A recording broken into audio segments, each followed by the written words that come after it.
What's up, guys? Ballin' with Blizzy back with another video. And today I want to give you my #1 most overrated player for fantasy football on Underdog. So a couple caveats really quickly. The two things that I'm looking for is a guy that I believe is going too high and then specifically geared for half PPR rankings. This guy probably would not be my #1 most overrated player if we were dealing with full PPR, but this is half PPR. He's going inside the top 35 on Underdog Fantasy.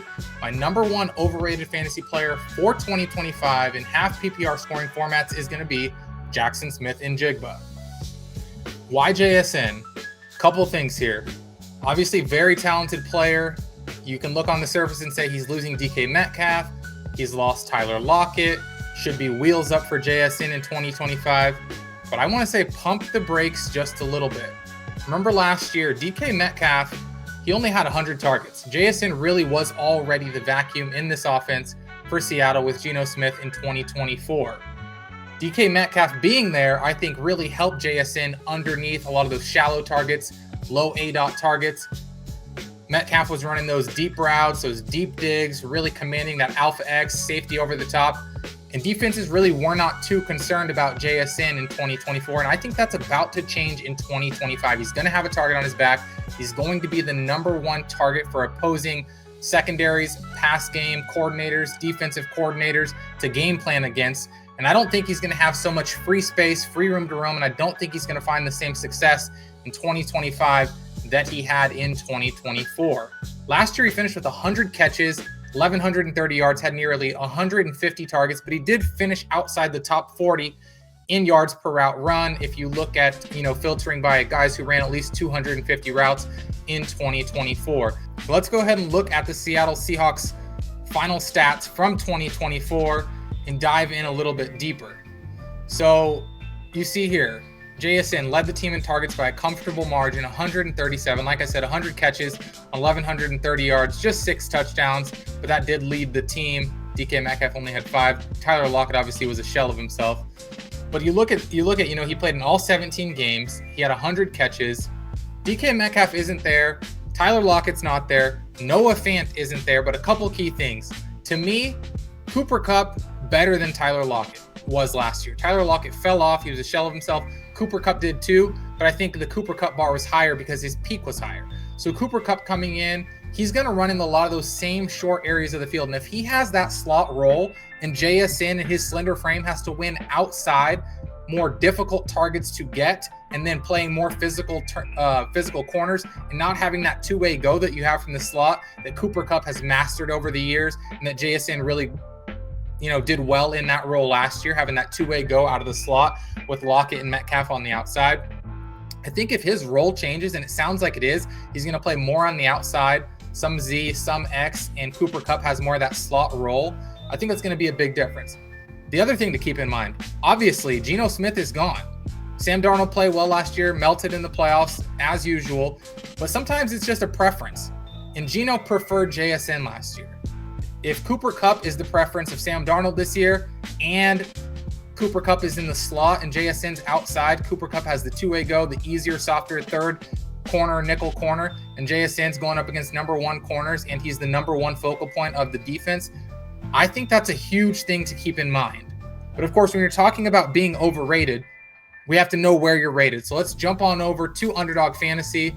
And again, this is half PPR format, as I mentioned, and that's a lot of the reason why I'm low on JSN at this price. Again, everyone has a price.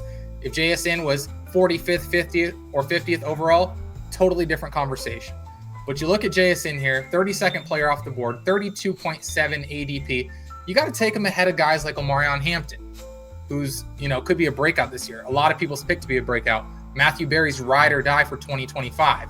You look at Breece Hall, guy that's going to catch passes, going to obviously be involved in the running game. You look at Terry McLaurin. Sticky situation right now. We don't know what's going to happen with him.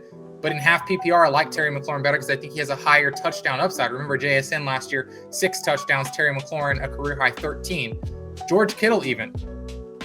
He may not see the volume that JSN does. But again, in half PPR, George Kittle, the touchdown upside. You're taking JSN ahead of guys like Jayden Daniels. You're taking JSN ahead of a quarterback like Jalen Hurts, 12 to 15 rushing touchdowns every single year.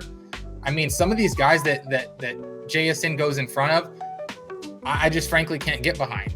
You know, he's a reception monster. He's a reception king. He's not really going to force you to defend him in the way that you have to really deal with alphas like Jamar Chase or Justin Jefferson. When you're talking about a third-round pick going here, PPR, 7 catches for 70 yards, that's not really what you want. You know, that's 10 points in half PPR scoring. And to take him in front of a guy like Omarion Hampton, who could get 250, 275 touches, going to probably capture, you know, the goal line role eventually when Najee Harris, even when he returns, because Najee Harris is kind of washed up at this point. Breece Hall, the touchdown upside. We've seen the Kyron Williams touchdown upside the past couple years. Terry McLaurin, like I just mentioned. George Kittle. And then again, I just can't get behind taking him above superstar quarterbacks that can just beat you single-handedly in Jayden Daniels. You look at Jalen Hurts. He's going ahead of a guy like James Cook, who I'm not the highest on, but had 18 touchdowns, last year. So when you're talking about rating guys and overrated, I don't mind JSN if he's going down here, by, Jamison Williams or DK Metcalf. That doesn't bother me. But I think you really have a high bar to clear when you're talking about taking JSN ahead of some of these guys that I think are really going to have monster seasons and then have that floor that we know about. They don't have a lot of moving parts. JSN, Darnold, again, they're projected to be a bottom 12 scoring offense. So if you're not scoring in a half PPR format that's built around touchdown upside, you can't just rack up PPR points. What are we talking about here? Bottom 12 projected offense. So I think that's really, really tough to swallow for JSN truthers, talking about the 32nd player off the board on Underdog Fantasy. The other thing I want to talk about, comparing him to guys that are sort of in his mold and where they're going. So let's jump on over to the receiving stats from 2024. And I think this is something that really catches my attention. When I think about guys on middling offenses in 2025 who kind of play the JSN role, play out of the slot, may have to play outside, don't have the best quarterback situations, I'm looking at a guy like Jerry Jeudy, and I'm looking at a guy like Jakobi Meyers. I think those are prototype JSN style receivers, not your true alphas, not your Jamar Chase, not your Brian Thomas, not your Drake London, but some of the guys like this. I look at Meyers last year, 129 targets, had 87 receptions, 1,000 yards. So you compare that to JSN, 100 yards behind him, and 13 catches behind him. You look at Jerry Jeudy, 100 more yards than JSN, just 10 fewer catches than JSN. Again, not the sexiest names, but when you talk about guys that sort of, to me, fit that JSN mold and where they're going, I think that proves the point that JSN's overrated.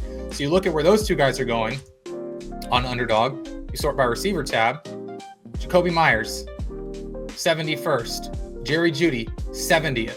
If these two guys are valued at, the end of the 6th, the early 7th round, right around ADP 70, and they're going to get you pretty similar numbers, especially talk about Jakobi Meyers, getting JSN's quarterback, getting Geno Smith, getting that accurate veteran quarterback. And Jakobi Meyers has compiled receptions year after year after year, whereas JSN has just had really 1 year of sustained success. So I can't get behind that. If I can get these guys at the end of the 6th, the early 7th, you talk about the 2v2s. Do I want Omarion Hampton? Let's click back to all the players. Do I want Omarion Hampton or Breece Hall and Jakobi Meyers? Or do I want my team to look like JSN and Joe Mixon, David Montgomery, DeAndre Swift? You got to give me Jakobi Meyers and Omarion Hampton. I think it's pretty clear cut. You're not losing too much value from JSN down to a Jeudy or a Meyers, and you're not gaining anything. Those are also projected to be bottom 12 offenses. So when I look at it, I just think, yes, he had the 1 year of success, but Jerry Jeudy had a breakout year last year, monster year last year. Jakobi Meyers has done this for a number of years where he just compiles receptions, not a huge touchdown guy, but is going to be solid, going to give you, the production that you're kind of looking for out of that mold of receiver. Why am I going to pay a top 32 price tag for JSN? In my opinion, doesn't make a ton of sense. Again, if he was going lower, I'd take him, I'd consider him. I wouldn't, think of him as overrated. If this was full PPR, same thing. I probably wouldn't look at him as the #1 most overrated player. But when you're talking about a guy that you need to score touchdowns, you're talking about half PPR, having to take him over Jayden Daniels, Jalen Hurts, Breece Hall, Omarion Hampton.